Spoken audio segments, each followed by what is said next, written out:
台湾国防部表示，对车赢的台南400到今年互相建成300，相对推动起来就较无法度引起民众共识。所以，伫总日巡进一步淡出振兴台南6大历史街区，要求文化局日后一定要有具体做法来唤醒民众对文化古迹的重视甲认同。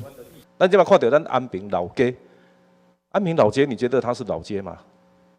确实有不一样的方式体验方式啊，但是基本上我们的历史街区，我们的老街在哪里？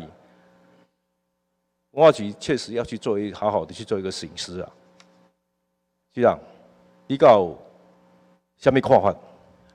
跟议员分享一下，就是事实上就是针对不管是老街也好，或者整个台南的古迹，那基本上我们其实看待就是整个台南，它其实就是一个城市博物馆的一个概念。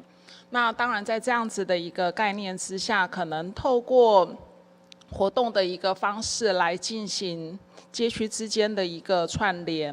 那当然我们也透过很多的推广教育的一些做法。互相建成300，伫5月9号这天，政府甲民间齐心发起万人围城行动，嘛是要唤起当时守护家园的精神，嘛互民间提倡，希望将5月9号这天定做互城日。对此，市长嘛表达赞成。府城日，我个人是不会反对。不过，因为我们现在既然已经县市合并，我们是希望一个大台南的概念，也就是说，去年台南400。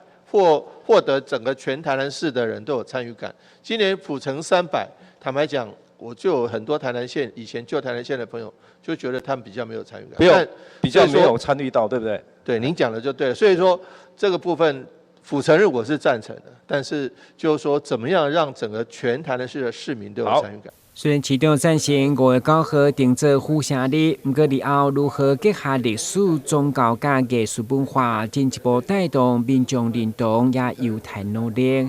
台南新闻军职林英庚采访报道。